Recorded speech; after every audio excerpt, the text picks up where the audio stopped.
Tervist, mina olen siis Silver Sooveli ja ma siis täna räägin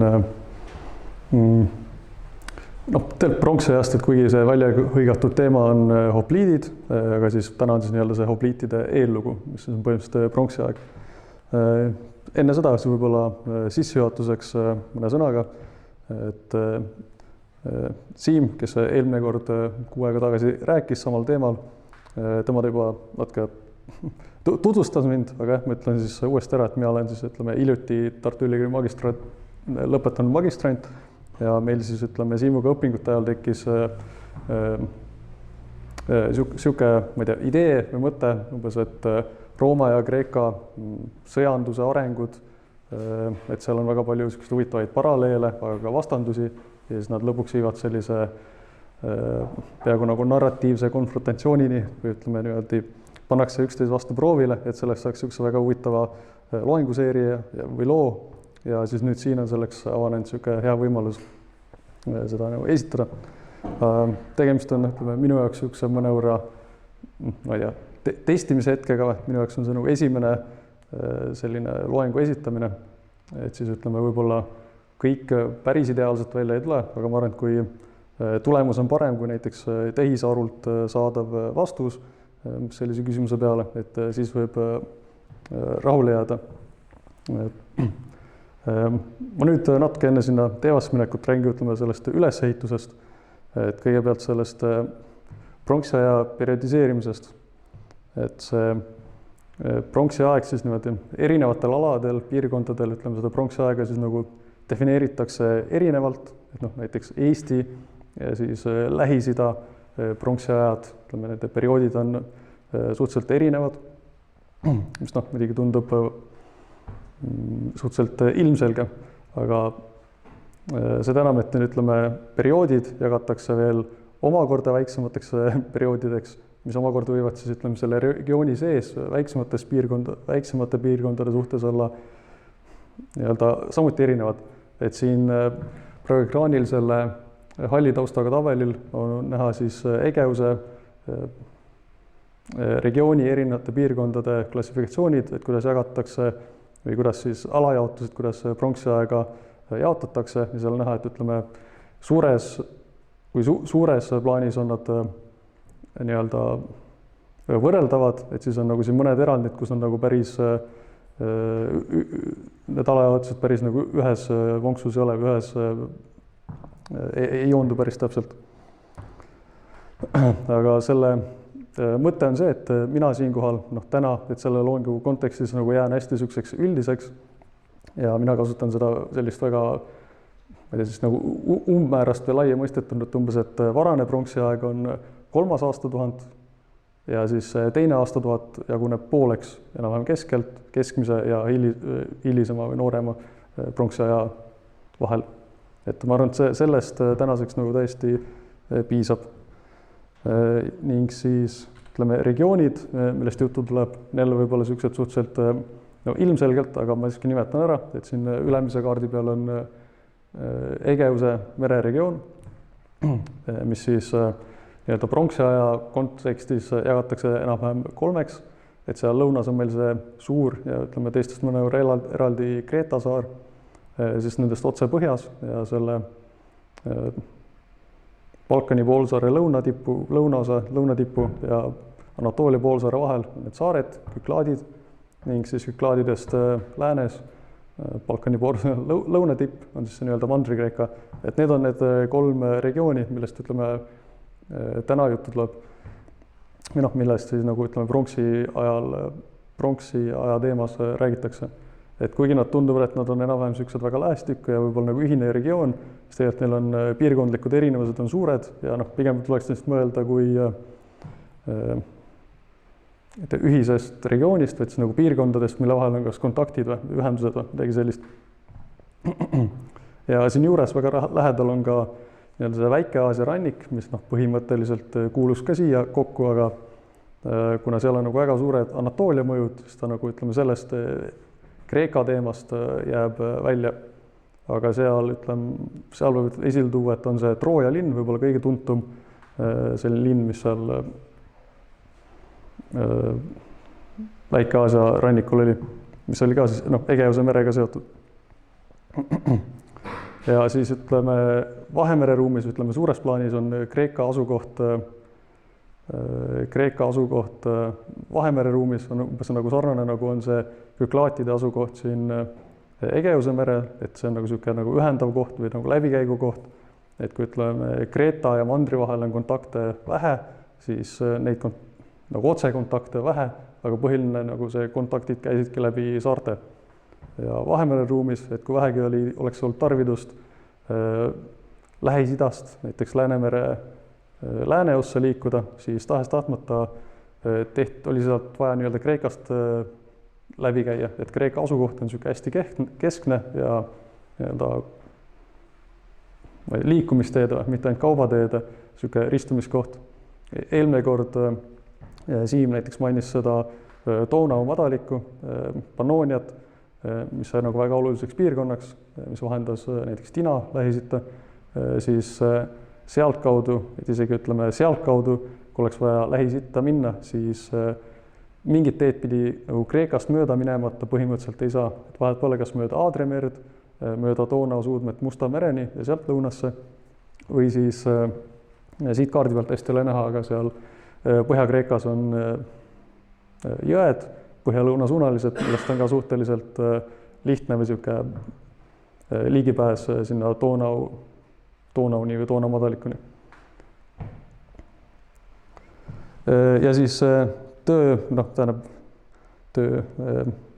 ettekande ülesehituski on mulgi mõeldud umbes selline, et ma kõigepealt annan nagu iga perioodi kohta, selles mõttes nagu varajase pronksiaja kohta ja teiste kohta üldise väikse sissejuhatuse ülevaate Lähis-Ida kohta, et nagu seda suuremat konteksti, siis tulla lähemal siis Egeuse kohta, Egeuses oli nagu üldine, millised arengud Egeuses toimusid ning lõpetuseks siis Egeuse sõjalisest konteksti, sõjalisest arengust eraldi nagu nii-öelda kokku võtta kõik see. Ja seda siis iga selle nii-öelda pronksiaja perioodi kohta eraldi. Et ma loodan, et sellest nagu, et see on nagu niisugune viis, kuidas tulevad need eri etappides need arengu etapid ilusti välja. Aga ma lähengi siis vara pronksiaja juurde. Et vara pronksiaeg, et siis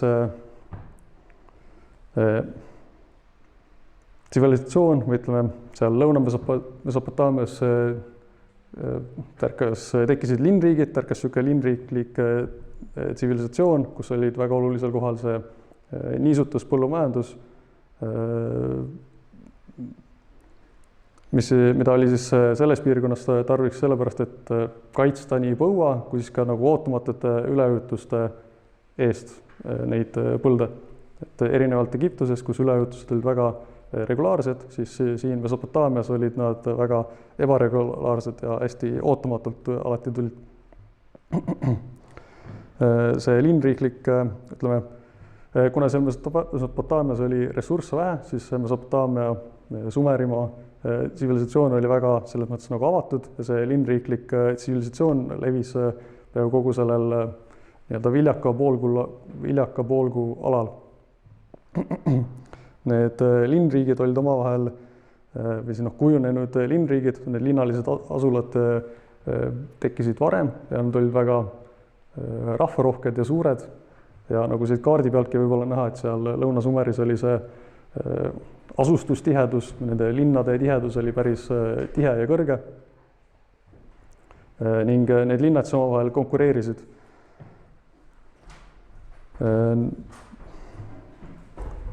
Konkureerisid nii, ütleme, nende niisutuskanalite pärast, mis oli neile olulised, aga ka ütleme, poliitilise hegemoonia üle, et üksteise üle.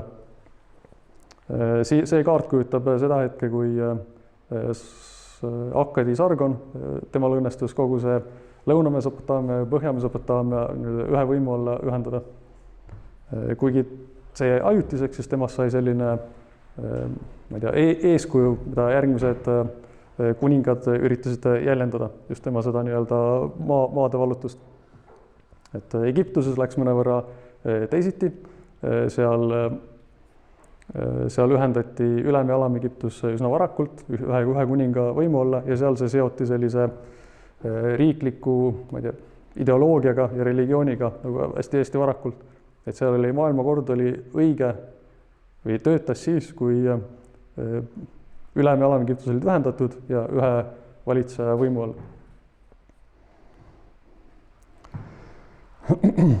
Siis Mesopotaamia linnriikide kuningad, nemad nagu vastutasid selle sõjalise sfääri eest, et kui need linnriikides oli hästi mõjukas nii-öelda templi institutsioon, linnriikidel oli üks peajumalus, kelle peatempel oli selles linnriigis ja põhimõtteliselt siis nagu retooriline, selle linnriigi retooriline eksistents oli põhineski selle Jumala eest hoolitsemisel, et põhimõtteliselt see linn eksisteeriski selleks, et Jumalal oleks süüa, Jumalal oleks koht, kus magada ja nii edasi, no nii-öelda retoorilisel tasemel.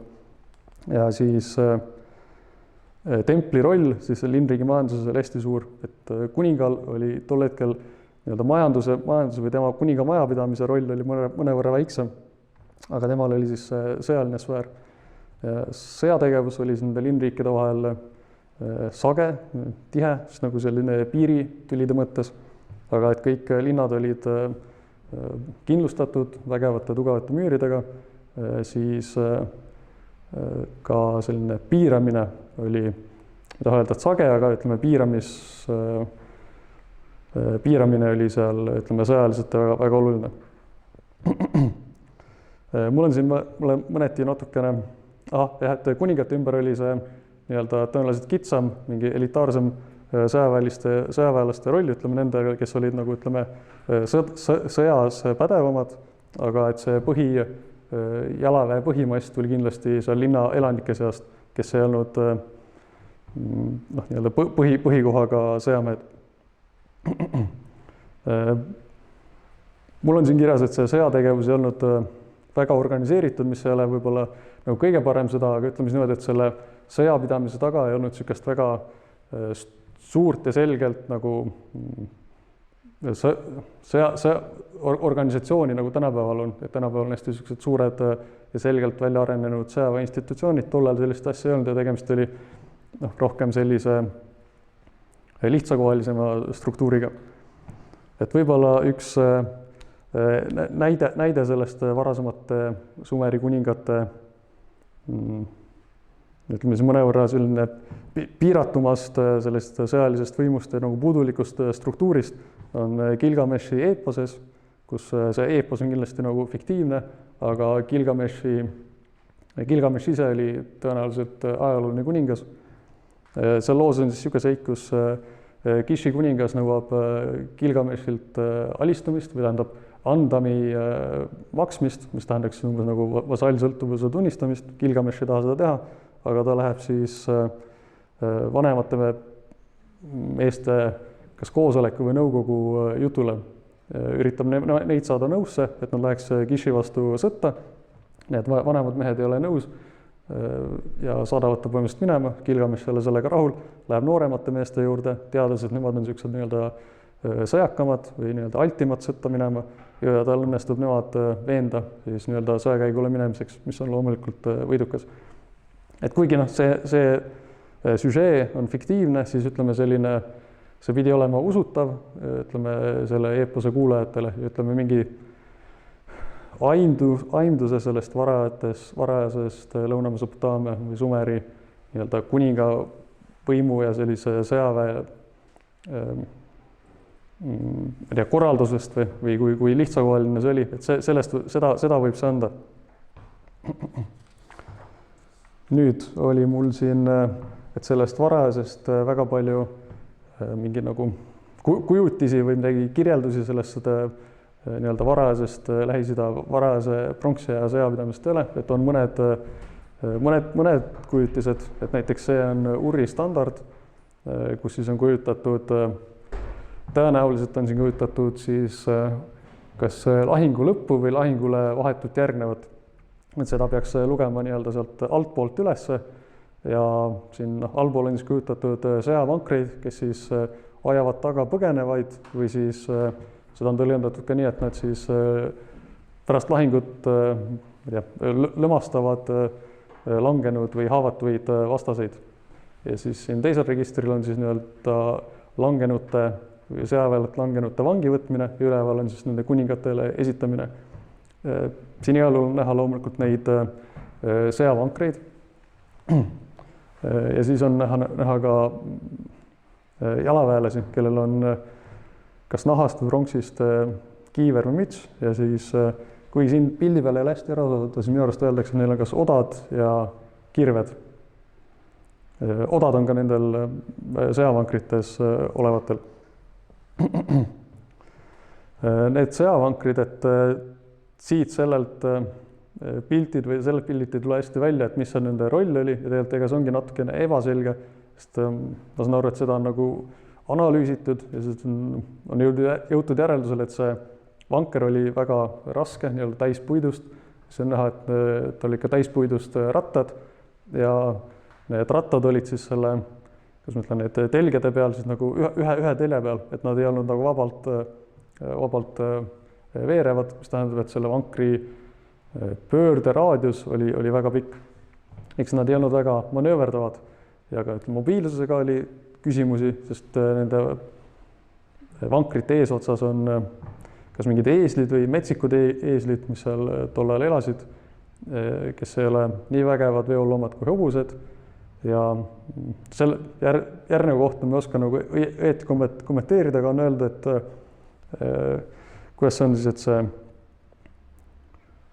seda eeslit siis, ma ei tea, juhiti või kontrolliti selle ninarõnga läbi ja mis ei ole just kõige selles mõttes efektiivsem looma juhtimise viis.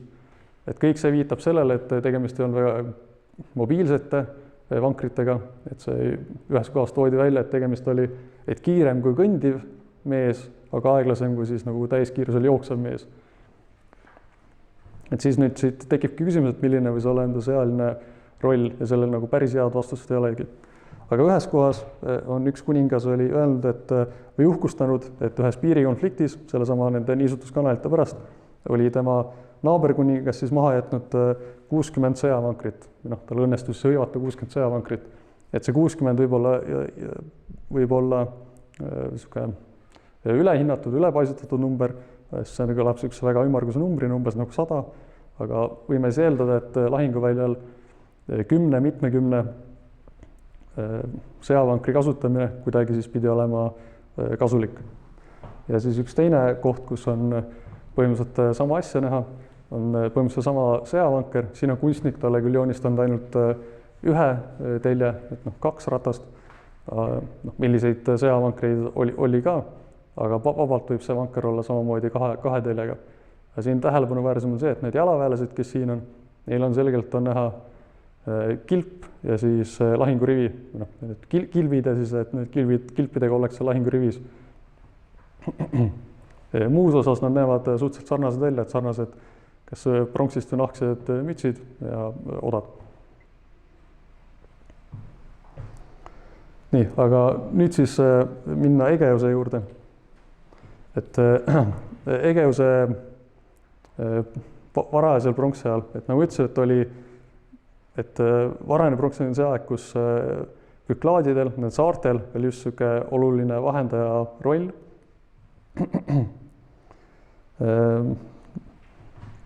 Ma ei tea, siis nagu vahendaja ja ühendaja roll, sest ma ei tea, kui suurest kaubandusest on võib-olla tihedast kaubandusest on võib-olla natuke palju rääkida, aga just selline nagu vahendav ja ühendav.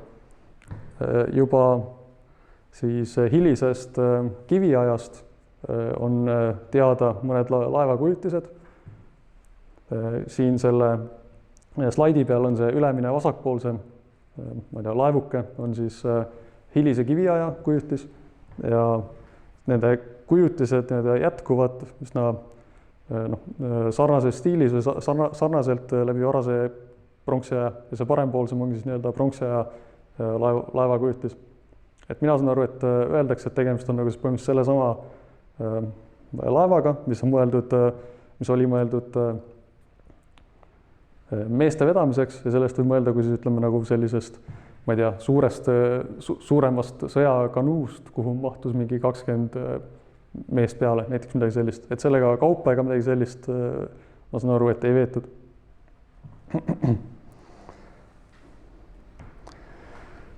Siis varasel pronksiajal ilmuvad või leiud on nagu odaotsad, mis on alguses nii-öelda vasest, aga ka pronksist, hiljem pronksist ning nooleotsad, mis on varasel pronksiajal jätkuvalt kivist. Ning siis ütleme piirkonnale nagu, ma ei tea, unikaalselt võib-olla palju öelda, aga hästi iseloomulik on selline pistoda, mida nimetatakse Egeuse pistoda, mis on siin ka piltidel välja toodud, et siin ülemisel sellest nii-öelda metallijuppide pildil need oranžikad peaks olema hilis kiviaegsest vasest pistodad ja siis allpool see kullakarva, see hästi pikk, see on samuti vasest, aga see on siis pronksiaegne pistoda. Ja siis alumine on ka põhimõtteliselt samasugune pistoda, aga nüüd juba täiesti pronksist. Egeusel käivad nende pistodaga kaasas ka sellise kujukeste leiud või ma ei tea, mehikeste kujukeste leiud, mida on siin mõlemad mis on siin välja toodud, et üks on nagu skemaatiline, teine on siis nagu päriselt leitud. Et neile on hästi iseloomulik on see, et on siuke, ma ei tea, kuidas nimetada, nagu see õlavöö ja selle vöö küljes on siis pistoda. Et mida neist täpselt välja lugeda, et see nagu jääbki segaseks, et kas tegemist võib olla kütiga või sõdalasega, et see nagu päris nendest ei selgu. Siis varane pronksiaeg on see, kus ilmuvad ka kindlustatud asulad. Mitte võib-olla kohe päris alguses, aga seal perioodi keskel kindlustatakse, asutakse asulaid kindlustama. Enne seda olid asulad sellised kaitstavate kohtade peale, näiteks mingi künka tippu, selle asemel, et sinna künka oru põhja ja umbes nii. Kreetal tekkisid tollal siuksed väga ühetaolised külad, mis nagu väga ei eristunud, et ei ole näha domineerivaid külasi ja alluvaid külasi, kõik on siuksed ühesugused, aga neid on siis palju tihedalt, mis viitab sellele, et Kreetal oli üsna suur rahvaarv. Kindlustusi Kreetal näha ei ole, sellest ajast. Mandril siis rahvaarv või siis vähemalt rahvastiku tihedus paistab olevat väiksem. Mandril tekivad sellised koridormajad, millest mul kohe tuleb pilt ka. Ning siis ka mandril asuti asulaid kindlustama. Ja nüüd tegemist on see koridormajaga Lernas. Lerna, mis on tänapäeva Nauplio, Argose ja Muistest Mükeenest mitte väga kaugel seal lähedal. Siin on näha selle tumeda joonega või täis musta joonega on näidatud seda koridormaja ja siis selle diagonaalis kriipsutatud alaga on näha siis need kindlustused, mis sinna varajase pronksiaja keskel rajati.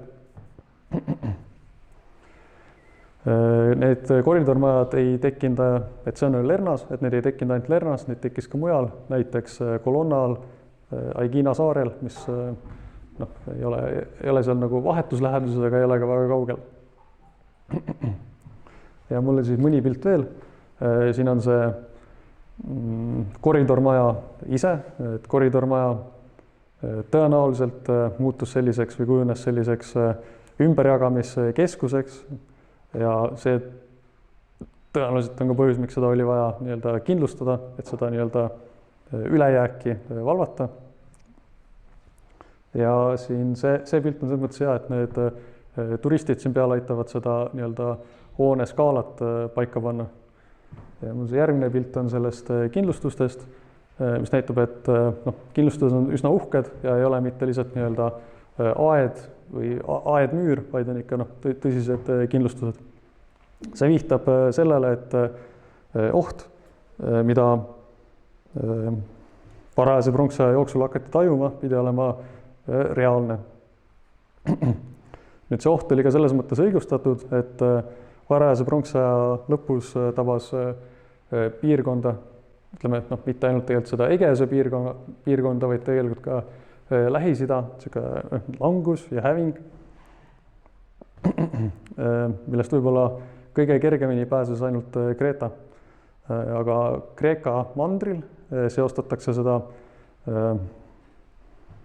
kuidas me ütleme seda siis, ülemineku aja segadusi ja seda Lerna hävitamist, mis siis selle ülemineku aja segaduste käigus hävitati, seostatakse seda siis kreeklaste sisserändega. Et siiamaani oli tegu siis Egeuse, noh, ma ei tea, kas põliselanikest on õige öelda, aga Egeuse põlluharjatest ja siis nüüd on siis esimene võimalik märk nendest kreeklaste sisse tulekust. Kuigi, et siin ei saa kindlalt väita, et selle taga olid kreeklased, see esimene nii-öelda päris märk on alles see nii-öelda kreeka keele leidmine, kreekakeelsete tahvlite leidmine seal hilise pronksiaja perioodi alguses. Nii, aga siis kui võtta kokku see sõja nii-öelda aspekt, siis me näeme, et siin Egeuse piirkonnas olid kindlustused, mis nagu ma ütlesin, et näitab, et ohtu tunnetati või veeldada, et siis oht oli reaalne, veeldada, et siis näiteks sellised röövretked olid võimalikud, ütleme piisavalt võimalikult, et nende vastu oli vaja kaitsta, siis piraatlus, piraatlus ei ole mul siin nagu hea mõte või hea mõista, et piraatlus selles mõttes, et see oht võis tulla ka merelt, mitte selles mõttes, et nüüd kaubalaevu aeti taga. Et näiteks Colonna, mida ma mainisin, et tegemist on Aegina saarega, mis ei ole väga suur saar ja on, ütleme, üsna mägine saar, et võib arvata, et müürid ei olnud seal mõeldud mitte selle, ütleme, samal saarel oleva naaberküla vastu, vaid ikkagi olid mõeldud merelt tuleva sellise suurema ohu vastu. Siis on tõenäoline, et need ohtu kujutasid endast siis ikkagi salgad, suhteliselt väiksearvulised seltskonnad, et võib mõelda, et ka siis nagu 1, 2, 3 paaditäit, midagi sellist. Ning tegemist oli siis tõenäoliselt amatööridega. Et üks asi, kuidas seda välja loetakse, on see, et need samad kujukesed, millest ka siin on üks pilt, see tumeda taustaga. Et neid nimetataksegi siis nagu kütitsõdalased. Et umbes, et tõenäoliselt käis selline, ma ei tea, kas hooajaline või mõnikord nii-öelda röövretkel käimine sellise küti elustiili juurde. Et siin on jälle, siin selle pildi peal on hästi näha, et see nii-öelda õlavöö ja siis tal on selle käe all on peidus siis pistoda, mis on selle vöö külge kinnitatud kuidagi. Aga mis siis nagu veel välja paistab, on see, et need relvad on sellised tööriistrelvad, et tegemist on jahi või noh, relvadega, millega saab käia ka jahil, et näiteks need samast kivist nooleotsad kõlbavad väga hästi loomade jahtimiseks ja siis ka tõenäoliselt inimestele haiget tegemiseks. Noh, sama võib öelda oda kohta. Ja ainus asi, mis siit eristub, ongi see Egeuse pistoda, mis nagu siin pildi peal on ka üks pistoda, mis on küll kahjuks ära paindunud, aga et ta nagu see pistoda on nagu natukene liiga pikk, et ta oleks nii-öelda bussina või tööriistana kasulik. Et see on nagu üks asi, mis võib viidata sellele, et nendel küttidel, kui neil on, eeldame, et neil on see vöö peal just nimelt seesama Egeuse pistoda, et siis neil oli ka väike selline nii-öelda sõjaline funktsioon või röövretke funktsioon, sest just sihuke peaaegu mõõgamõõtu pistoda võib viidata sellisel nii-öelda inimeste vastu võitlemisele.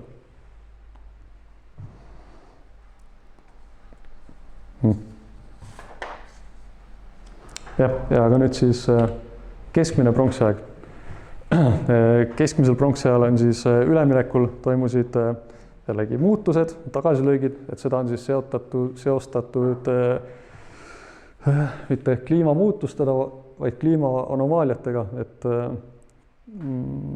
see on vist kuskilt, ma ei tea, õietolmu analüüsist välja tulnud, et oli niisugune väga pikk põuaperiood, mis pani nii-öelda need riigid surve alla ja inimesed siis liikuma.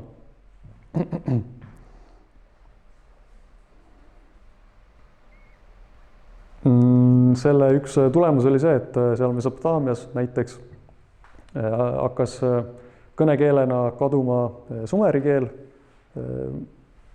mis siis nagu ajapikku kadus täiesti ja jäi siis vaid sellise nii-öelda kultuurkeelena või püsima, et umbes samamoodi nagu ladina keel keskajal. Linnriikide asemel hakkavad nüüd tõusma esile suhteliselt suured kuningriigid, kes hõlmavad siis ütleme tervet sellist piirkonda, et näiteks Babyloonia kuningas valitses tervet Lõuna-Mesopotaamiat ehk Sumerimaad, kõiki neid linnu, mis seal olid. Sellega seoses siis muutus kuningavõim ja kuninga majapidamine, ütleme, et nagu suuremaks, laiemaks, bürokraatlikumaks võrreldes, see on nagu võrrelda selle templiga, mis olid nagu igas linnas olid alles, aga kui tempel oli väga selgelt, tempel kui institutsioon oli ja selle institutsiooni majapidamine oli väga selgelt seotud selle ühe linnaga, siis nüüd kuningas, kes kontrollis nagu mitut linna, siis ta nagu tõusis sellest templi tasemest kõrgemale ja muutus ka selles mõttes iseseisvamaks ja olulisemaks. Nüüd oli siis kuningatel ressursse, et nii-öelda sõjavägesi ülal pidada või sõjavägesi välja panna ning siis nüüd ka professionaalseid sõjamehi nii-öelda päriselt ülal pidada. Järk-järgult siis kas nagu liiguti või sammuti selle kaarikute kasutusele võtmise poole. Sellega on siis see, et ütleme, et minna sellest suhteliselt kohmakast sõjavankrist, minna sellise kiire, ma ei taha öelda, et ma ei tea, kas kõrgtehnoloogiline on õige öelda, et siin on vaja täita väga palju eeldusi, mis ei täitunud nagu kõik korraga, vaid selleks oli nagu aega ja see toimus järk-järgult. Ja siin kaarikute juures on võib-olla üks oluline tähelepanek, et mida märkida, et näiteks Lõuna-Mesopotaamias, Sumerimaal seal oli 2 suurt jõge ning väga niisugune tihe ja selleks ajaks juba, ma ei tea, väga vana niisutuskanalite süsteem. Ehk seal ei olnud kaarikutel sellise nagu transpordi mõttes väga suurt rolli, et alati oli olemas jõgi ja jäätransport. Sama ka põhimõtteliselt Egiptuses, kus kogu see tsivilisatsioon või kogu riik on põhimõtteliselt ühe jõe kaldal. Et neil võib-olla ei olnud sellist nii suurt motivatsioonigi selle, ütleme, kaariku suunas innovatsiooni suruda. Aga siin vahepeal tekkinud nii-öelda Süüria, Anatoolia aladel tekkinud kuningriigid, seal oli nii-öelda transpordiga suure mure ja just neil oli tõenäoliselt see stiimul sellise nii-öelda kaariku väljaarenemise suunas liikuda. See kaarikutega siin nii-öelda keskmisest pronksiajast on üks väga võib-olla ilmekas näide, on sellest Mari kuningriigist, kes on siin, või see kuningriik, mis on siin kaardil ka praegu märgitud. Nimelt üks Mari kuningriigi, ma ei tea, kas ametnik või mingi niisugune kõrge asjapulk oli saanud kuningalt kaariku ja ta siis pidi minema ajama mingit asju kuskil eemal.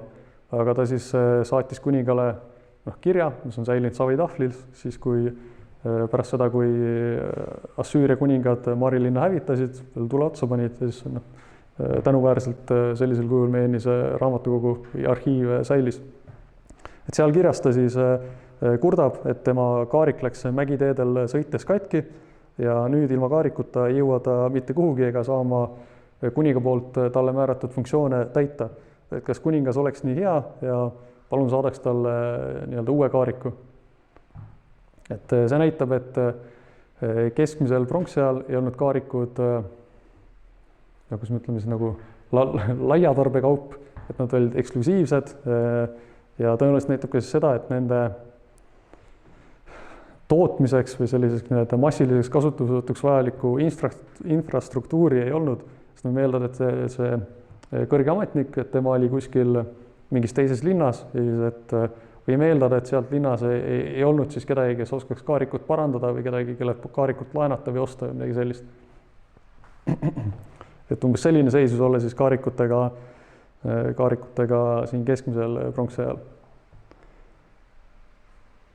Noh, jah, mul on siin mainitud ka komposiitvibusi, mis on ka üks uuendus, mis just nagu sõjalises mõttes on olulised, sest võimaldavad siis jah, vibuga või nagu noolt lasta palju kaugemale ja palju tugevamini, mis on siis kiiresti liikuvale, kiirele mobiilsele kaarikule siis nagu väga-väga palju seda jõudu juurde anda. Sest ma ei tea, kas ma seda mainisin, aga nende Sumeri sõjavankritel oli näha, et vibus ei olnud kujutatud, vaid olid viskeodad, mis võib vihjata sellele, et umbes et hävitusjõud oli siis viskeodal nagu suurem kui ma ei tea, vibul selle kaarikusõja kontekstis.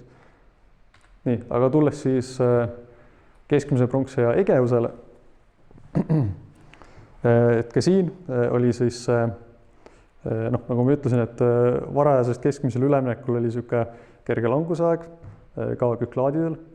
Küklaadidel siis nüüd hakkab jälle selline kiire tõus või kiire areng pihta, kus seejuures on eriti hästi näha Kreeta mõjud.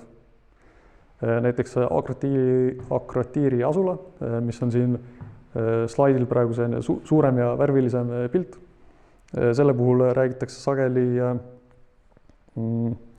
segakultuurist, et kus siis on nagu näha nii minoilise Kreeta ma ei tea, elemente, kui siis ka kohalike küklaadidele iseloomulikke elemente. Ja siis seda nimetatakse nii-öelda segakultuuriks.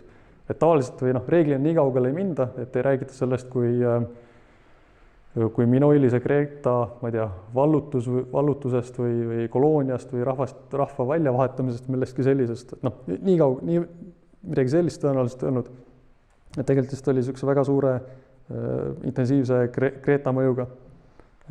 Siis need saared, küklaadid olid jätkuvalt niisugused kaubanduslikud vahendajad, et sealt kaudu läksid jälle ühendusteed, aga asulad olid jätkuvalt kindlustatud, mis näitab, et selline ohutunnetus ei olnud kuhugi kadunud. Et see on nagu huvitaval kombel sellest, üks erand sellest tundub olevat seesama Akratiiri asula, mis minu arusaamist mööda, et seal ei ole müüre veel leitud, mitte sellisel kujul nagu nendes teistes kohtades. Et seal on mingi, vist vaieldakse, et kuna see linn ise on tehtud nagu ütleme, et majas kinni, et siis nagu majad võisid ise niisuguse peaaegu müüri moodustada, aga see selleks. Mandril on siis olukord tagasihoidlikum, et siin mulle meeldib, et kasutatakse sõna, et umbes nagu Eesti hindavaba koolisüsteemi keskpärane arengutase. Inglise keeles siis kõlaks umbes nagu mediocre complexity, mis tundub nagu väga viisakas viis, et öelda, et umbes, et väga midagi ei olnud. Aga meil on siin mõned üksikud erandid, näiteks seesama kolonna, mida ma juba mainisin. Kolonna erinevalt, ütleme, Lernast jätkas oma eksistentsi, ütleme, kindlustatud asuna, kuigi Lernas jäi, aga kolonnas ei ole sellist nagu hävitust vahepeal. Siis Teeba on keskmisel pronksi ajal näha ja siis Argose lähedal Argose üks akropol, et selle pealt on keskmisest pronksi ajast leitud asustust. Et Argose linn on siis tänapäeval, oli ka tol ajal või ütleme klassikalisel ajal kahe niisuguse künka jalamil, üks on suurem, üks on väiksem, selle suurem otsas on tänapäeval väga uhke keskaegne kindlus ja selle väiksem otsas oli siis see nii-öelda väiksem oli siis see, kus oli see keskmise pronksi aja asula või asustus, mis on leitud.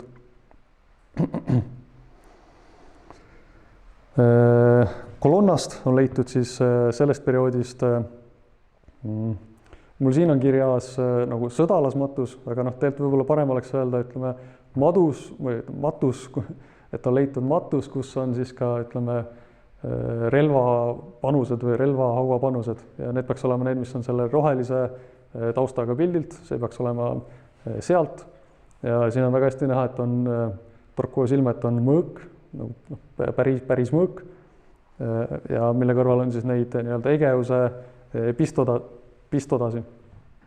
Ja seal paremal pool peaks olema oda ots, kui ma õigesti mäletan.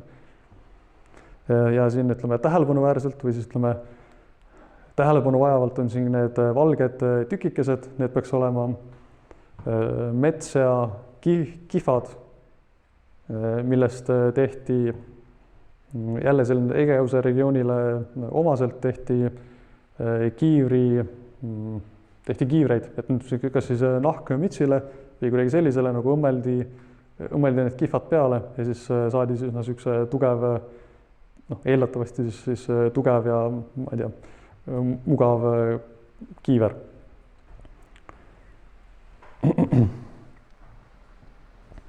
Ja siin on võib-olla oluline veel on see märkida, et see mõõk on Kreetalt pärit või ta on nagu Kreeta mõõk, kreetalik mõõk ja tõenäoliselt otsejoones Kreetalt pärit. Ja siin hauas oli ka teisi niisuguseid Kreetalt pärit panuseid, mis nagu luksusesemed ja sellised asjad. Ja see on siis keskmise pronksaja, sealt 1800 umbes see keskmine keskosast. Kreetas endas see üleminekuperioodil toimusid muutused, et seal on näha, et kus on, et nagu mingid asulad või külad hävivad niimoodi, et neid ei taastata. Et tavaliselt on niimoodi, et kui toimub mingi loomulikul põhjusel häving, siis sellele, et inimestel on motivatsioon või tahe see suhteliselt kiiresti taastada pärast seda hävingut või looduslikku hävingut. Aga see, et siin seda hävingut ei toimu, võib viidata sellele, et siin taga oli mingi või kellegi sund. Aga kui selle üleminekuperioodi kohta rääkides Kreeta puhul paistab silma, et rahvaarvu langust ei toimu ja siis juba keskmisel pronksiajal muutub Kreeta selliseks väga oluliseks keskuseks, nii sellises kui eksportiva, ma ei tea, toodangut eksportiva, võib-olla vale öelda, aga sellist nii-öelda esemete eksportimise mõttes oluliseks keskuseks, kui siis ka põllumajanduse mõttes, et selline põllumajanduse intensiivsuse tase muutub sel hetkel nii kõrgeks, et see on nagu teised on öelnud, mina ise ei ole tänapäeva Kreeta põllumajanduse intensiivsuse hindamise koha pealt mingi ekspert, aga on öelnud, et mitte kunagi hiljem ei ole siis see intensiivsus olnud nii kõrge kui just tol ajal keskmisel pronksiajal Kreetal. Mis siis tõenäoliselt viitab väga suurele rahvaarvule ja võib viidata siis ka selles mõttes teatavale sunnile, et see kõik see rahvas nagu sunniti selle põllumajandusega tegelema. Siis sel ajal keskmisel pronksiajal tõusevad esile nagu paleed või palee asulad või asulad, kus on paleed nagu selgelt sellise nii-öelda esile tõusnud või domineerivate asulatena. Ilmuvad siis märgid selgest stratifikatsioonist ning võetakse siis kasutusele ka kiri, mida kasutataksegi siis seal selles paleedes selle nii-öelda ülejäägi ümberjagamise bürokraatias. Ning siis tähelepanuväärselt ilmuvad just keskmisel pronksiajal ja just Kreetal ilmuvad siis nagu esimesed päris mõõgad, nimetatakse siis tüüp A mõõgad, mis on siin ka selle rohelise taustal pildil. Jah, aga tähelepanuväärselt just Kreetal. Aga nende leiu kontekst on natuke teistsugune kui see kolonna nii-öelda, ütleme siis sõjamehelik matus. Et kui ma õigesti mäletan, siis hunnik mõõku keskmisest pronksiajast leiti umbes nagu suvaliselt koopas, kus nad olid võib-olla nagu ära pandud või peidetud, midagi sellist. Et see kontekst ei ole, on selles mõttes natukene veider. Ja siis kolmas pilt on siis näide sellest minoilisest lineaarkirjast A, mis ei olnud kreekakeelne, mida ei osata lugeda, aga kuna hiljem kreeklased võtsid selle üle, siis seal on mõned ideogrammid, mis on tõenäoliselt tähendavad sama asja nagu mingi vili ja kala ja mingi umbes sedamoodi, et siis sealt midagi nendest saadakse aru ja sellepärast osataksegi öelda, et seal ütleme paleedes toimus selline ülejäägi üle lugemine või selle üle arvet pidamine. Nii, aga kui siis võtta siis keskmise pronksi ja egeuse sõjandust, kui sa üritada kokku võtta, siis mis me näeme, et meil on siin jätkuvalt kindlustused, mis viitavad siis, et kas umbes kas siis uuesti on esile tõusnud niisugune ohutunne või siis see ohutunne ei ole vahepeal mitte kuhugi kadunud, aga et see jälle mingi ohutunne. Et mandril on kindlustusi vähem, aga on mõned paigad siiski. Näiteks seesama Teeba ja seesama see Aspise Akropol Argose lähedal, et sealt on näha müüre. Kreetal endal otseselt kindlustusi sellisel kujul ei ole näha, aga seal siis võib olla nii, et selle turvalisuse tagas Kreeta suhteliselt suur rahvaarv, et ütleme, et kui ma ei tea, kas Egeuse saartelt või kuskilt keegi hüpoteetiliselt oleks tahtnud teha rüüsteretke Kreetale, siis ütleme, Kreeta rahvastiku tihedus oli nii suur, et sealt oli võimalik üsna kiiresti mobiliseerida piisavalt suur vägi, mis oleks seda nagu heidutanud või piisavalt suur rahvamass, mis oleks sellist nii-öelda röövsarka piisavalt edukalt suutnud takistada, et seal võib olla midagi sellist. Aga Kreetal tekivad ka, neid nimetatakse vahimajadeks, inglise keeles guardhouses, mis ei ole päris sõjalise funktsiooniga, et nad on pigem niisuguse politseilise funktsiooniga, et nad on niisugune strateegilistelt oluliste kohtade juures, kui ma õigesti mäletan, see on nagu sadamad, paleede juures, paleede sissepääsude juures, siis mingi oluliste ühendusteede juures. Et need viitavad mingile sellisele kontrollile ja mingile sellisele sunnile. Või õigem oleks öelda, et võivad viidata. Ei ole kindel, kas neid tõlgendatakse päris õigesti.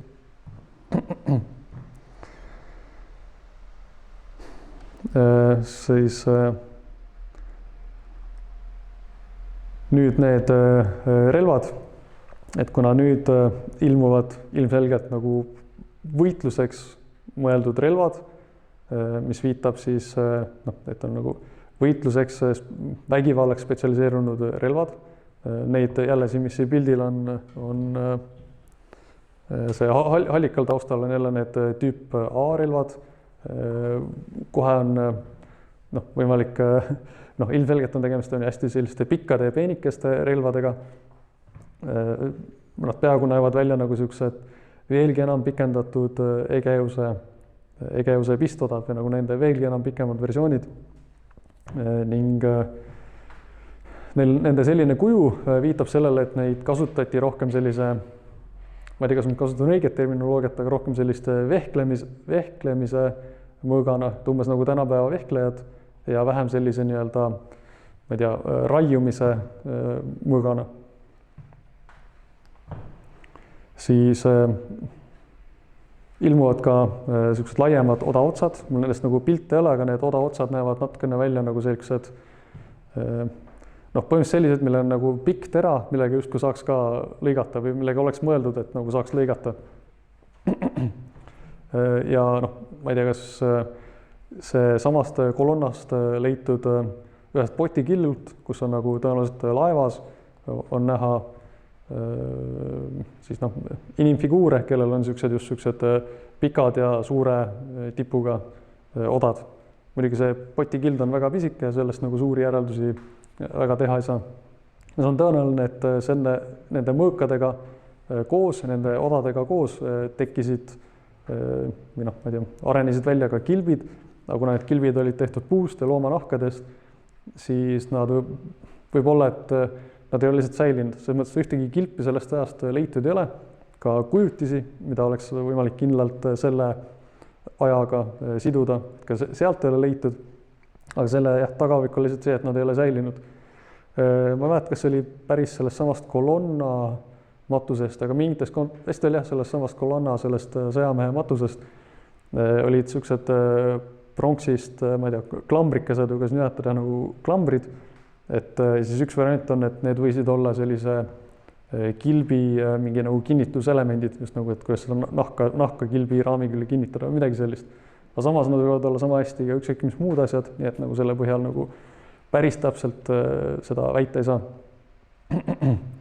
Aga mida see vihjab, et kuna meil on niisugused hästi, kus me ütleme siis nagu keeruliselt kasutatavad mõõgad, siis see vihjab seda, et meil peavad olema spetsialiseerunud kasutajad, mis tähendab, et siis kes ma ei tea, õppisid või kellel oli võimalus õppida seda pikalt, kellel oli võimalus seda pikalt harjutada, ehk siis võib mõelda, et need sõdalased olid, kui ütleme siis oma ala ja see ala on siis nii-öelda võitlemise kunst, et selle nagu meistrid. Ja sellega siis käis kaasas rohkem pigem jah, prestiiž kui siis selline poliitiline võim, sest sellest ütleme kolonna sõdalase matusest ei jää muljet, et tegemist oleks mingisuguse kuningaga ega siis ka Kreeta kontekstis ei ole näha, et kuidagi need nii-öelda mõõgakandjad oleksid selliselt väga võib võrrelda, et nagu idamaise väejuht kuninga või ütleme nagu Egiptuse kuningaga sarnases positsioonis, et midagi sellist näha ei ole. Ja siis vaadata, ütleme, sõjalis aristokraatiat päris sellisel nii-öelda õigel või puhtal kujul ei ole. Et kindlasti nagu mingil määral neil oli ja mingil määral sellega, või sõdalastega mingi prestiiž kaasas käis, aga sellega tõenäoliselt ei käinud kaasa ka mingit sellist nagu Mükene ajal, nagu hiljem näha on, et Mükene ajal, kus see aristokraatia on väga selgelt ennast esile tõstav. Ja siis see kolmas pilt, mis mul jäi nagu mainimata, et see ongi see kolonna, see Aegina saarel ja siin peaks olema, kui ma nüüd õigesti mäletan, et seal on see ristkülik, mis seal varemete keskel on, see peaks olema hilisema aja templi vundament ja sellest vahetult läänes, sellise nagu natkene kaarjas, peaks olema need vanemad kindlustused. Ja siis seal paremal pool peaks olema hilisemad kindlustused.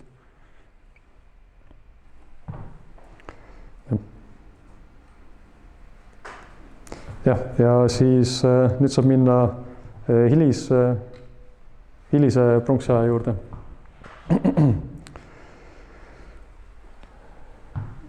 Nüüd siis hilisel pronksiajal tõusid kuningriikide asemele impeeriumid ja siis nende nii-öelda suurte riikide eesotsas olid suured kuningad, et inglise keeles öeldakse selle kohta great kings, mis võib-olla annab seda nii-öelda mõtet paremini edasi. Need kuningad siis kontrollisid nagu terveid regioone ja isegi nagu üle selle ja neil olid vasallkuningad ja siis ütleme neile alluvad linnriigid. Ehk siis ka sellega nende suurte riikide tekkimisega see linnriiklus või ütleme linnadel põhinev tsivilisatsioon nagu see, linnad kuhugi ei kadunud, lihtsalt nagu nende üles tekkisid nagu nii-öelda uued, ma ei tea, poliitilised tasemed.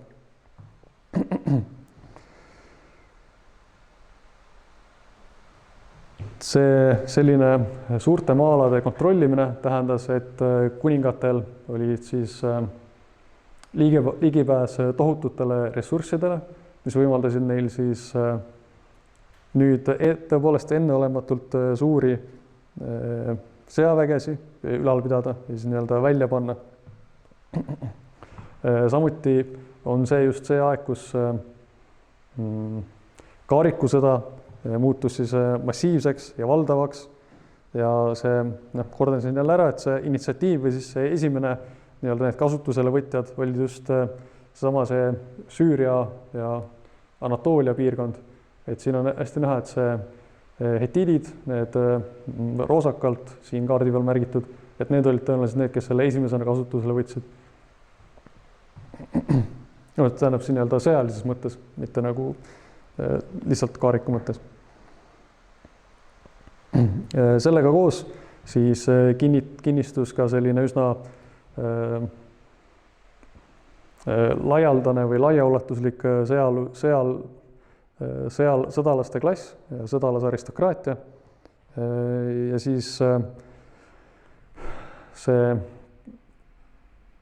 tuleb rõhutada, et see kaariku sõda, see nõudis endaga üsna, kus me ütleme siis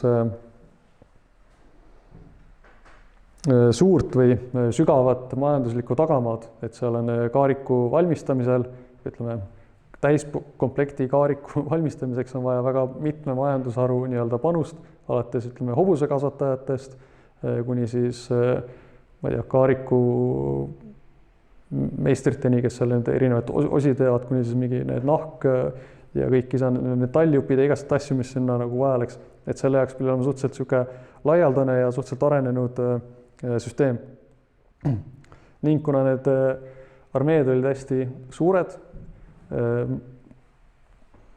me räägime, või noh, egiptlased näiteks võisid välja panna sadu kaarikuid ühes lahingus, võib-olla isegi rohkem, siis ka see logistiline saba oli muljetavaldav või see nii-öelda logistiline, noh, ütleme logistiline saba. Ja siis peab rõhutama ka seda, et see professionaalsus, et see ei ole nagu mitte nagu lihtsalt niisama, vaid see kaariku seljas efektiivselt sõdimine nõudis siis seda nii-öelda õppimist, ilumust ja see ei olnud selles mõttes lihtne. Et võib ette kujutada, et nii-öelda suvalise välja peal galopeeriva hobuse kiirusel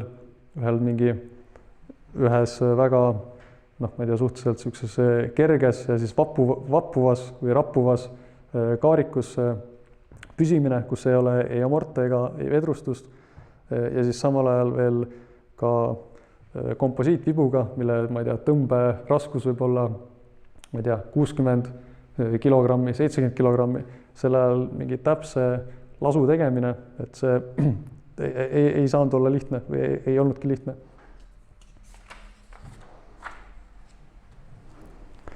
Nii, ja nüüd tulles siis selle Egeuse juurde, enne veel ma unustasin ära, et mul on siin sellest Kadeshi lahingust üks pilt välja toodud, siin on väga hästi näha see on siis nagu Egiptuse poolt selle lahinguversioon, esitatud selle lahinguversioon.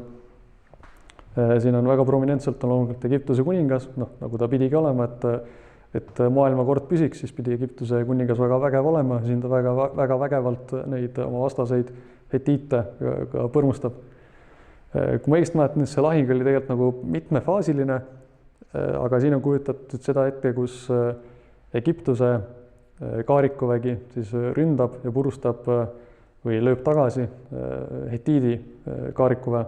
Et siin on mõned aspektid, mida nii-öelda järgnevad silmas pidades või millele osutada. Näiteks on näha, et siin Egiptuse kuninga kaarikul on 6 kodarat, mis vihjab sellele, et see kaarik oli siis nii-öelda kergem ja sai hakkama nii-öelda 6 kodaraga. Ja kui me vaatame siis need kõik teised kaarikud, kellele siin osutatud või keda siin kujutatud on, et neil on 8 kodarat ja neil on lisaks ka 3. mees on seal kaarikus. Et siis hetiitide kaarikud olid raskemad ja noh, nii-öelda natukene teise, ütleme siis sõjalise funktsiooniga kui Egiptuse omad, mis tunduvad, et olid nagu kergemad ja rohkem keskendunud sellele nii-öelda vibulaskmisele ja Egiptuse omad või hetiitide omad olid raskemad ja võib-olla mõeldud rohkem selliseks noh, ma ei tea, läbimurdmiseks või siis laiale jäämiseks või midagi sellist. Ja siin on veel huvitav aspekt, et on näha, et jalaväelased justkui on kuskil kaugel nii-öelda lahingu serval ja vaatavad seda suurt lahingut pealt. Nii, aga siis nüüd tulles Egeuse juurde, et see, ma teen selle kirja natuke suuremaks. Nii, hilise pronksi ja Egeus, et see on siis see aeg, kus järk-järgult tõuseb esile Mükene tsivilisatsioon ja mis siis nagu lõpuks nagu noh, selle kaardilt, mida praegu hästi näha ei ole, aga mis siis on näha, et mis siis lõpuks domineerib kogu selle nii-öelda regiooni üle, noh, nende 3 piirkonna üle, millest siiamaani on juttu olnud. Siis Kyklaatidel on üks niisugune nii-öelda justkui üheks murrangu hetkeks on see Thera vulkaani purse, mis hävitas selle eelnevalt mainitud ja kujutatud Akratiiri linna või asule. Ja see on selles mõttes, et just murrangule, et siis justkui, et enne seda on väga suured Minoilise Kreeta mõjud ja pärast seda hakkab siis järjest enam esile tõusma nagu Mükeene Kreeka mõjud. Et ma ei tea, kas see on täpselt selle vulkaanipurskega seotud, aga justkui nagu selline nii-öelda ajaliselt see sobituks. Et siis Kreetal toimus see hilisesse pronksiaega üleminekul enam-vähem sealkandis, ütleme, taas väike muutus, kus siis paljud paleed hävisid ja ehitati siis kiiresti üles. Ja siis, et see on siis umbes 1700 paiku ja siis mõnevõrra hiljem hävisid kõik paleed peale Knossose ja Knossos jäi niisuguseks ainsaks ja domineerivaks paleeks või paleekeskuseks. Üsna pea pärast seda siis võeti Knossos ja siis ka kogu saar Mükeene kreeklaste poolt üle ja kreeklased siis koos sellega võtsid üle sellise palee bürokraatliku valitsemisviisi või iganes nagu selle palee bürokraatia võtsid üles, mugandasid selle kreeka keelele, enda sellisele sõjakamale kultuurile ja siis põhimõtteliselt järgnevalt siis muutus Kreeta, Knossos ja Kreeta selliseks Mükeene paleesüsteemi osaks. Ja see kestis nii kaua, kuni saarel toimus mingil põhjusel regionaliseerumine ja kui ma õigesti mäletan, siis kas oli ka, et Knossose palee hävis ja siis nagu tõusid esile nagu väiksemad piirkondlikud keskused. Aga tundub, et siis see nagu roll, mida ta täitis, mida Kreeta ja Knossos oli täitnud seal Mükeene paleesüsteemis, et selle ta nagu minetas. Et kas siis sellega koos või kohe selle järel umbes seal 1200 paiku on näha selgelt rahvaarvu vähenemist või rahvaarvu langust. Mandril ehk siis need Mükeene mõjud hakkavad umbes aastast 1600 väga selgesti esile tõusma. Meil tulevad väga selgelt sõdalasmatused, kus on seal see nii-öelda sõdalas aspekt ja siis on seal see minoilise Kreeta imiteerimise või selle nii-öelda minoilise Kreeta luksusesemed või selle stiilis luksusesemed nii-öelda hauda kaasa pandud, et selgelt seda Kreeta luksust imiteeriti, nagu see oli ihaldusväärne. See üsna pea, ütleme sellega peaaegu samal ajal ilmuvad esimesed kujutised, esimesed märgid kaarikutest ja siis pärast seda Knossose vallutamist, ülevõtmist, ma ei tea, kuidas oleks nüüd parem öelda, 1400 paiku rajati ka mandrile paleed ja neid rajati mitu tükki. Kõik need paleed olid siis nagu kindlustatud. Esialgu tundub see kindlustatus rohkem nagu sihuke eksponeerimine või siis nagu enda vägevuse või sõjalise aspekti rõhutamine. Ja siis mida aeg edasi, seda rohkem tundub, et selle järel on ka ütleme, päriselt vajadus. Et näiteks vahetult enne seda, kui see paleesüsteem nii-öelda lakkas töötamast, vahetult enne seda on näha, kuidas neid paleekindlustusi täiustati.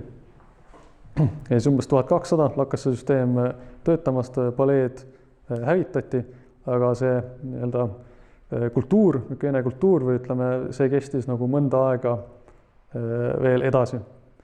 Enne kui siis, seda nimetatakse Kreeka pimedaks ajajärguks, enne seda, kui siis ütleme rauaaja alguses kas hääbus või ütleme, et hääbus. Nii, kui me sellega nüüd võtame, kui võtta kokku hilise pronksiaja nii-öelda see sõjaline aspekt, üritada seda kokku võtta, siis siin on nagu näha väga selgelt nii-öelda muutusi ja arenguid. Ehk siis ühiskonna ja riikide nagu eesotsas on selgelt siis sõdalas eliit ja siis aristokraatia. Aga nagu jätkuvalt siis ilma sellise idamaise kuningata, et sellist absoluutse võimuga peaaegu jumalikustatud valitsejad, kuningad, nagu näiteks Egiptuses on, et siin nagu näha ei ole. Siis paleed, nad administreerisid siis seda nii-öelda ülejääki, täpselt samamoodi nagu olid need minoilised Greta paleedki teinud, aga siis peale selle nad ka administreerisid ka seda nii-öelda majandust umbes selles mõttes, et nad kontrollisid või vähemalt mingil määral kontrollisid näiteks kaarikute ehituse protsessi ja siis nad suutsid korraldada ka sõjandust, ütleme sõjandusega seotuvaid asju.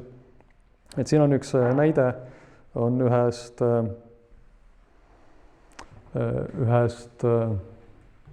savitahvlilt, see oli Püülaselt, kui ma õigesti mäletan, kus palee, siis nagu tõenäoliselt siis kuningas, aga ütleme sealt ei mulje, et see nagu mitte kuningas, vaid see üks nii-öelda palee ametnik number 2, et Lavagetas, mis on nagu inimeste juht või meeste juht, et see korraldas rannikuvalvet Püülase kuningriigis ja ta seal selles tahvlis jagab siis ranniku mingi osadeks või piirkondadeks ja igalt sellele määrab palee poolt nii-öelda vastutaja, keda, kui ma õigesti mäletan, tõlgiti umbes nagu järgneja või kaaslane või midagi sellist. Ja siis teiselt poolt määrab neile kuskilt kogukondadest, ütleme oma alluvuses olevatest kogukondadest teatud arvu mehi. Ja siis niimoodi sellele igale piirkonnale. Et see siis näitab, et paleel oli selline nii-öelda sõjalise aspekti organiseerimise võime.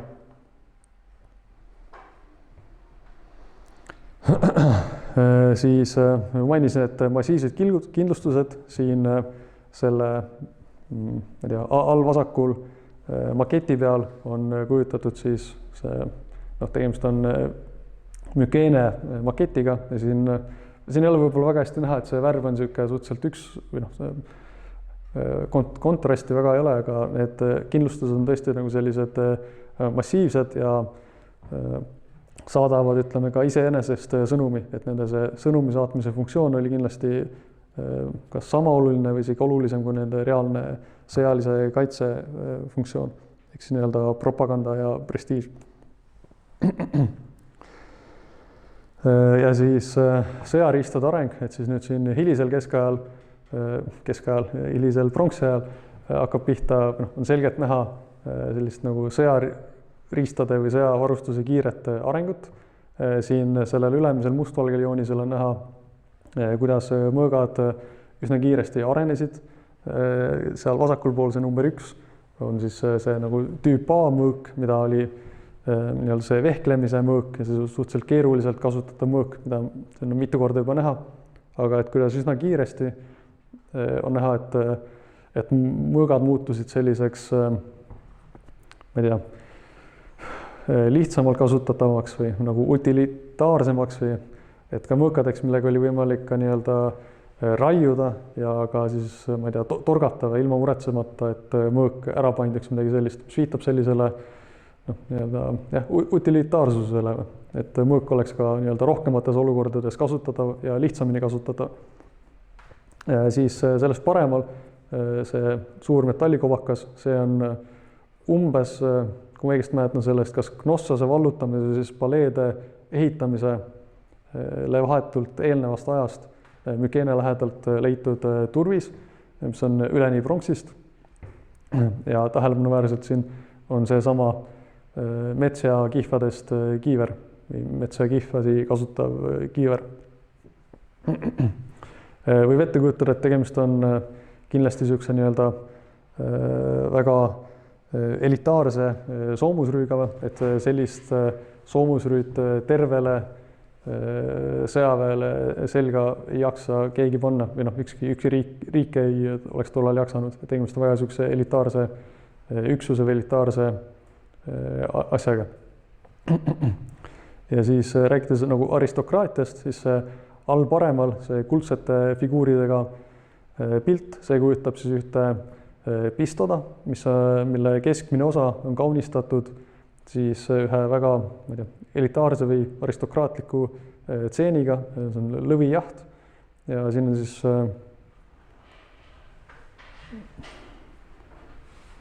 ja siin on siis nagu kujutatud ka seda nii-öelda relvastust ja selle relvastuse varustuse kasutamist, et meil on näha need väga suured kilbid, mis olid kuidagi nii-öelda rihmadega seljas, mitte ei olnud käepidemiga käes. Ja siis on need väga pikad odad, mida kasutati 2 käega ja mille ühe oda tipus võib näha ka sellist nagu pikka ja laia, ütleme siis lõikava teraga, lõikava otsaga oda otsa. Ja siin on siis nii-öelda need erinevad kilbitüübid on ka siin näha seda kandilist ja siis on seda 8-kujulist. Ja see on ka selles mõttes hea, et see näitab, et see 8-kujuline on kuidagi, et ta ei on nagu lapikkilp, vaid et ta oli sügav kilp. Ja siis võib-olla veel tähelepanuväärselt, et see üks vibukandja on siin teistega suhteliselt võrdväärselt ära esindatud, et ka see võib midagi öelda, et see aristokraatia ma ei tea, hindas vibu laskmise oskust või midagi sellist.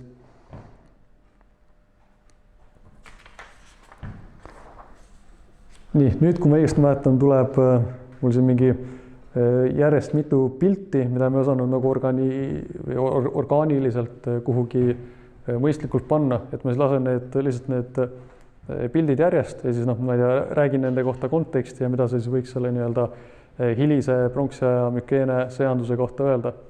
Kõigepealt see on siis üks fresko, mis on pärit sellelt samalt hävinud Agrotiirilt. See Agrotiiri hävines kuskil umbes 1600 paiku, ehk siis suhteliselt hilise pronksiaja varases osas.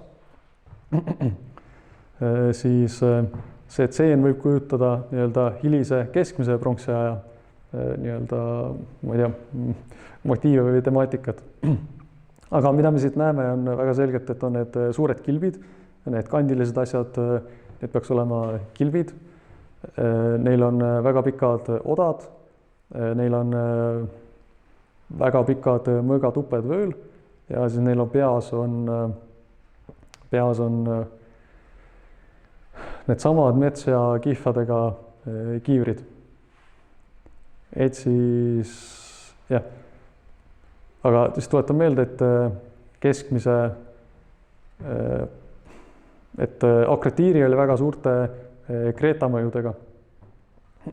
Aga ei ole võimatu, et siin pildil on mingid, näiteks mükeene palgasõdurid või midagi sellist, aga võivad olla ka nii-öelda Kreeta enda mingid sõdalased mingil kujul. See on siis kuskilt,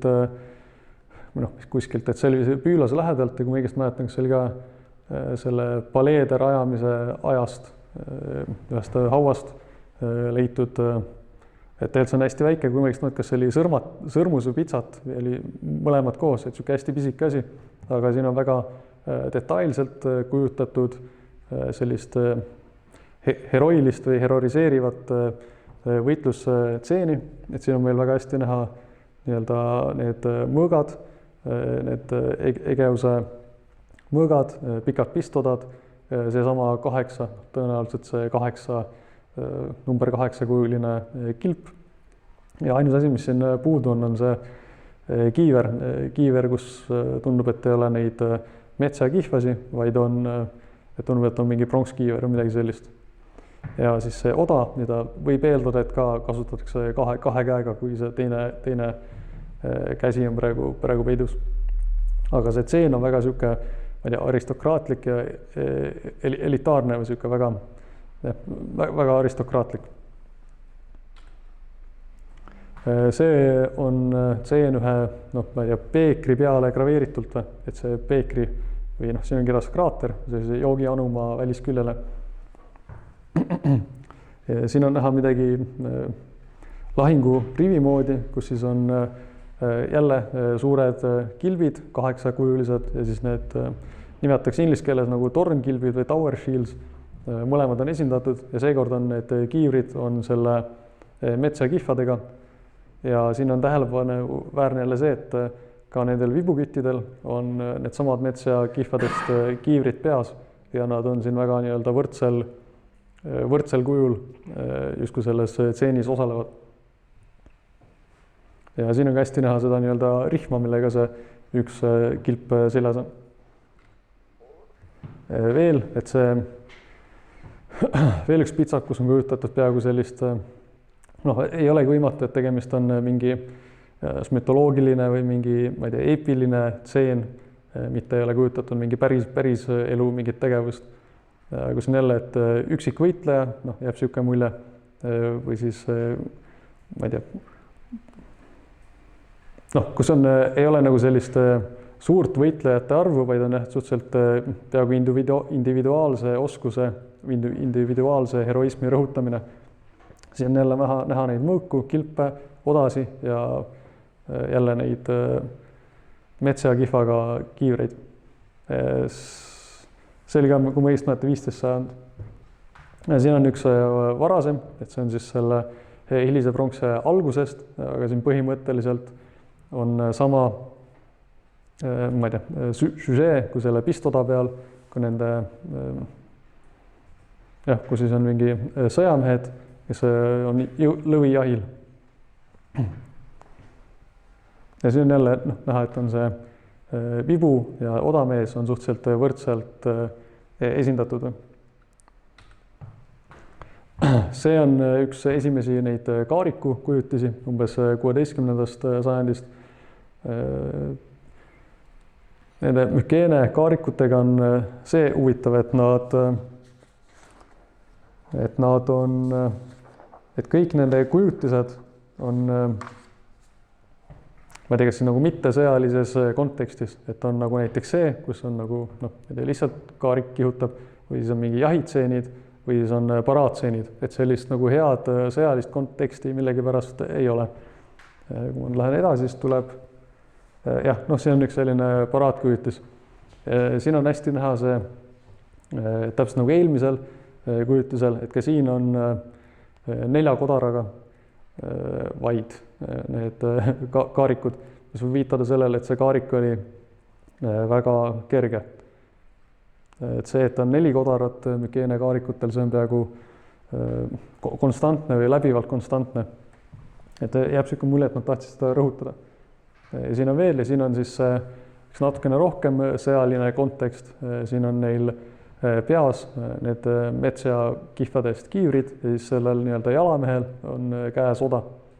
Et see on selline mõnevõrra sõjaline kontekst. Ja jälle on see 4 kodaraga. See on Küproselt, ta on siis nagu, loetakse selliseks nii mükeenelikuks kui ka, või noh, Idamaa ja Mükeene mõjutustega kaarikuks ja siin on huvitav näha, et siin on kohe kaarikul on näha 6 kodarat, mis võib viidata sellele, et tegemist on nii-öelda raskema kaarikuga. Ja siin tõenäoliselt on tegemist jahitseeniga, kus siis aetakse kas kedagi taga või isegi seda linnukest taga. Nüüd edasi tulid vist mõned kunstniku, ma ei tea, tõlgendused või visioonid, et millised need kaarikud võiks välja näha, et tegemist on selles mõttes, nendesse tuleb suhtuda alati ettevaatusega, et ei ole võimatu, et näiteks, kui tuua mingi suvaline näide, et siin vist ei ole ka vaja näidet tuua, et põhimõtteliselt et see on nagu lõppude kokkuvõttes ikkagi kunstniku fantaasia ja mingit päris sellist nagu kindlat väidet ei ole, et just ütleme selline sõjamees oli sellise kaariku peal. Ja järgmine, jah, et siin on ka üks samamoodi, siin on pandud see sõjamees veel eriti selle või noh, kaarikule roniv sõjamees selle tendra soomusrüü selga, aga noh, tegelikult ühtegi kujutist minu arust sellisest ei ole.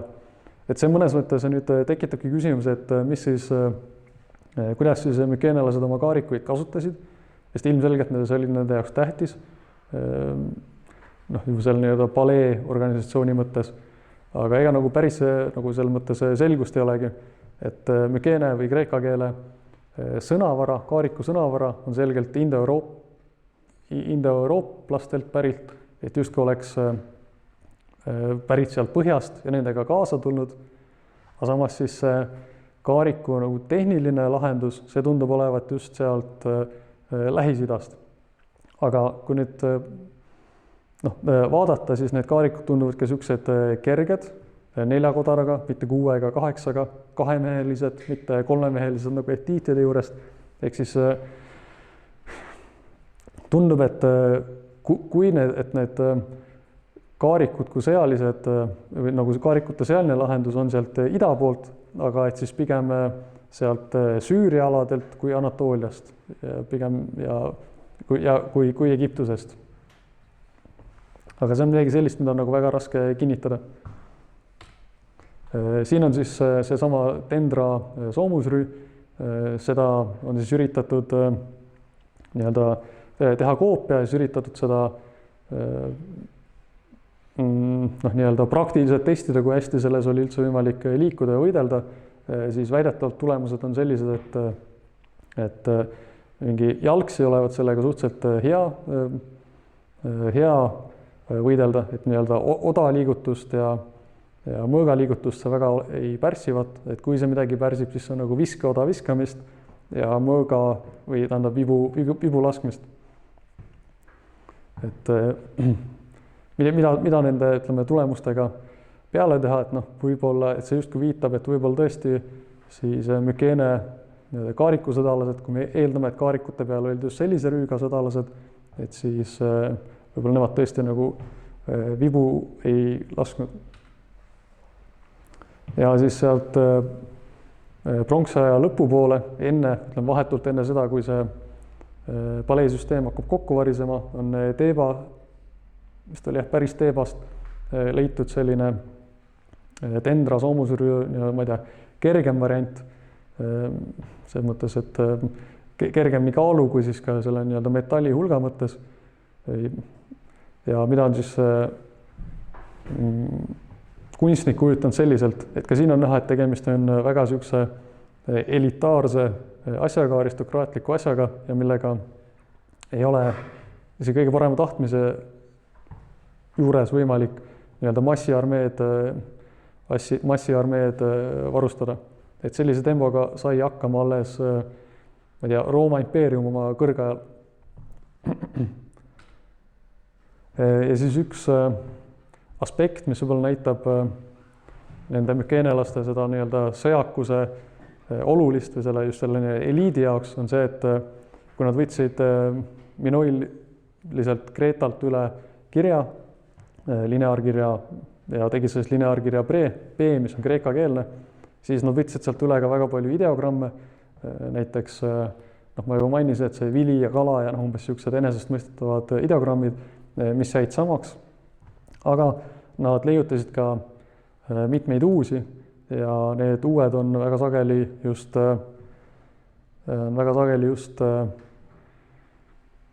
sõjalise taustaga.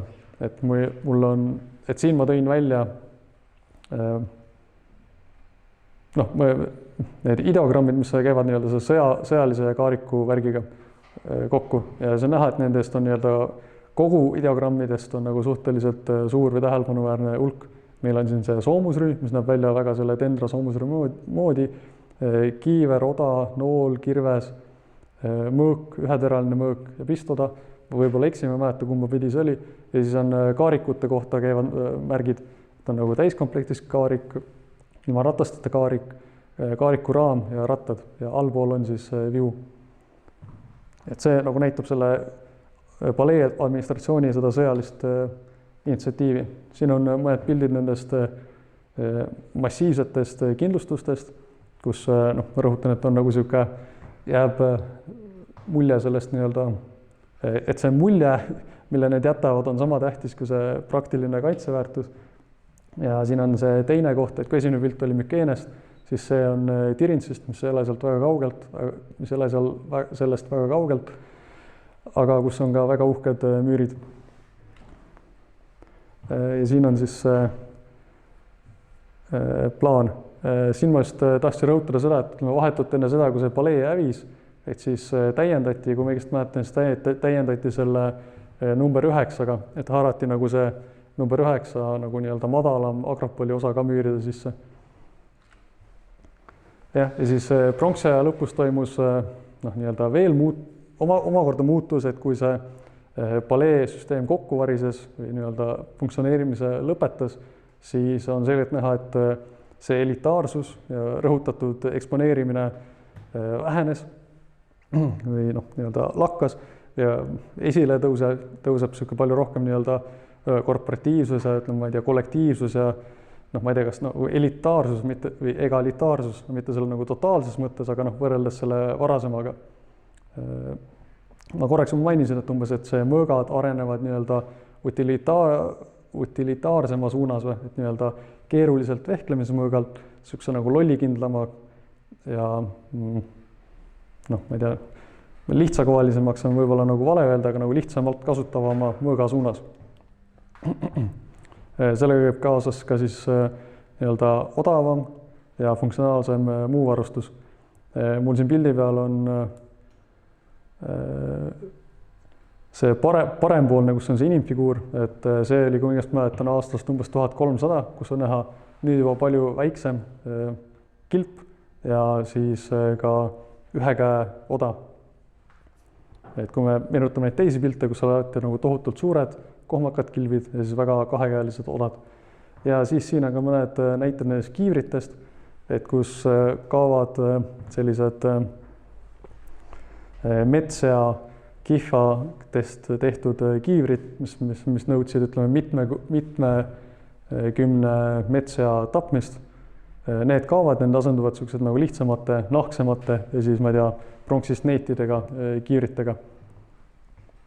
Mul siin on, ja siis see on võib-olla see kõige kuulsam näide, mis on pärast seda paleede langemist, kus on nii-öelda sõdalasi kujutatud hoopis teistmoodi kui varasemal ajal, et siin on nad kõik, kes on nagu mitu tükki kujutatud, nad on kõik nagu suhteliselt ühesugused ja nende varustus on nii-öelda, kui me mõtleme hilisema aja hopliidi peale, siis nende varustus siin on nagu selgelt äratuntav või nii-öelda tuttavam. Ja siis neid mütsi täppe tõlgendataksegi siis nii-öelda nende pronksneitidega, et on mingi nahknasi, millel on pronksneit. Siin on üks kunstniku nägemus, kuidas selline mütsikene võib välja näha. Ja siis üks asi, mis võib veel viidata sellisele nii-öelda egalitaarsusele, on see, et just Tirinsis pärast seda, kui see palee hävitati, siis rajati täpselt selle palee kohale ja see pidi olema nagu sihilikult ja mitte juhuslikult üks sihuke suur hoone, megaron, mis justkui mõnevõrra nagu imiteeris ja haaras endasse selle palee rituaalselt olulised aspektid või kohad. Ning see võib olla nagu pealiku residents, aga see võib olla ka selline tähtsate meeste nagu kollegiaalselt kooskäimise koht, nagu suur ruum, kus nad said käia ja siis mis nagu viitas sellisele varasemale noh, sellele paleele. Ja siis siin täitsa lõpus ilmuvadki esimesed kujutised ratsutavatest figuuridest. Need kaks on sellised kõige sõjakamad, mis mul õnnestus näha, aga see ei pruugi näidata seda, et meil nüüd nagu tekkis korralik ratsavägi, vaid lihtsalt võib näidata seda, et ütleme, kui kaarik nõudis 2 hobust, et seda kaarikut vedada, siis nüüd nii-öelda vaesemal ajal oli targem seda 2 hobust kummalegi nii-öelda üks mees selga panna, et oli nagu võimalik odavamalt läbi saada. Jälle selline egalitaarsuse ja utilitaarsuse märk. Ja siis kõige viimasena, loodan, et mul on aega, ütlen hästi kiiresti, et need geneetiliselt on selgeks tehtud, et siis need kreeklaste esiisad jõudsid sinna tänapäeva Põhja-Kreeka aladele siis varajase pronksiaja lõpuks ja keskmise nagu alguseks, et selleks ajaks olid nad seal Põhja-Kreekas olemas. Ja et need kreeklased on väga sarnased tänapäeva kreeklastele. Et enne neid oli sinna Egeuse põlluharijate sekka tulnud nagu mõningat geneetilist materjali Anatooliast, aga selline jääb mulje, või ütleme sellest materjalist jääb selline mulje, et nagu mükeenelased, mükeene eliit oli sellisele minoilisele eliidile geneetiliselt väga sarnane, mis viitab sellele, et nende mükeene kreeklaste sissetung oli väiksearvuline ja siis ütleme nii-öelda, ma ei tea, segunes kiiresti selle Mykene minoilise Kreeta eliidiga. Aga see päris rahvastikuvahetus, millel on siis kontinuiteet selle tänapäeva kreeklastega, see toimus alles pronksiaja lõpul, seal nende suurte rahvaste rändamise ja muu sellise väga segaduste ajal. Ja ma kardan, et sellega vist on minu aeg täis ja ma arvan, et ma siin on paslik lõpetada. Et siis tänan kuulamast.